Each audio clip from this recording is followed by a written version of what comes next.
नमस्कार, आप देख रहे हैं ललकार भारत। आज के स्पेशल एपिसोड में हम मिलाते हैं समस्तीपुर मौरवा के विधायक रणविजय सर से। को पता होगा, विपक्ष सत्ता का आईना होता है। Yes sir. और माननीय तेजस्वी प्रसाद यादव जी बिहार के विपक्ष के नेता हैं। बिहार के 13 करोड़ आवाम का उन पर भरोसा है, इकबाल है।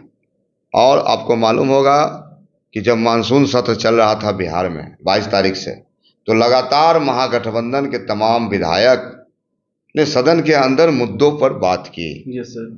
और सदन को हम लोग बहिष्कार करने का काम किया। हमने कहा कि बिहार को विशेष राज्य का दर्जा क्यों नहीं। नीतीश जी, आप जब पलटी मारे थे तो आपने कहा था कि हम विशेष राज्य के दर्जे के लिए पलटी मार सर, रहे हैं। मुझे याद आ रहा है कि जी फर्स्ट टाइम में जब ये सीएम बने थे तब से ये मांग कर रहे हैं, तो अब तक पूरा क्यों नहीं हुआ सर? बीजेपी के साथ ही तो हमेशा रहते हैं। ये देखिए, डबल इंजन की सरकार है। यही तो बिहार के आवाम को हम बताना चाहते हैं। डबल इंजन की सरकार है, केंद्र में सरकार है उनकी, बिहार में उनकी सरकार है। अब मांग किन से रहे हैं? देने वाला कौन है? देने वाला उनका सरकार है जो दिल्ली में बैठा है। अब बिहार की सरकार मांग रही है, तो कहीं ना कहीं जनता को पूर्वक बना रहा है, जनता को गुमराह कर रहा है। और ये नौटंकी ज्यादा दिन चलने वाली नहीं है। मैंने इस चुनाव में देखा कि किसी के पास कोई मुद्दा नहीं था कि किस तरह से रोजगार मिले और नवयुवकों को मतलब कि सही सुदृढ़ जीवन यापन जीने के लिए उनको की जरूरत है वो मिले, सही कानून व्यवस्था लाया जाए। इस तरह से सिर्फ एक तेजस्वी जी चिल्लाते रहे, कहते रहे, बोलते रहे, फिर भी इन लोगों के पक्ष में चला गया। तो इस पे कहीं ना कुछ तो कमी रह गई होगी सर। देखिए, ये लोग जनता को गुमराह करने में कामयाब हो गए। Yes sir. केंद्र का मामला था, लेकिन बिहार है, यही बिहार है जहां माननीय लालू प्रसाद ने 1990 के बाद जो बिहार में क्रांति लाई, और तेजस्वी प्रसाद यादव ने इस क्रांति को आगे बढ़ाया। आज दबे कुचे लोग सदन के अंदर जा रहे हैं। तो 2025 में बिहार में मुद्दों पर लड़ाई होगी।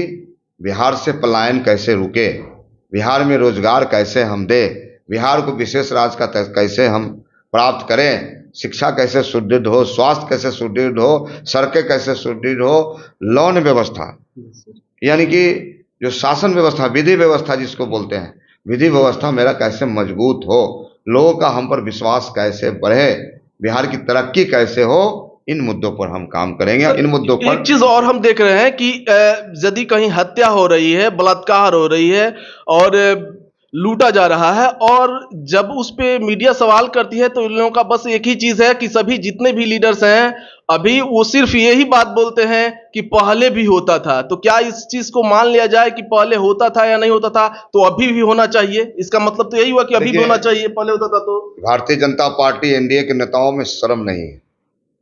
ये बताते हैं कि पहले हुआ इसलिए इस बार भी होगा। अरे साहब, आपको बिहार की जनता ये सुनने के लिए नहीं बैठाई है।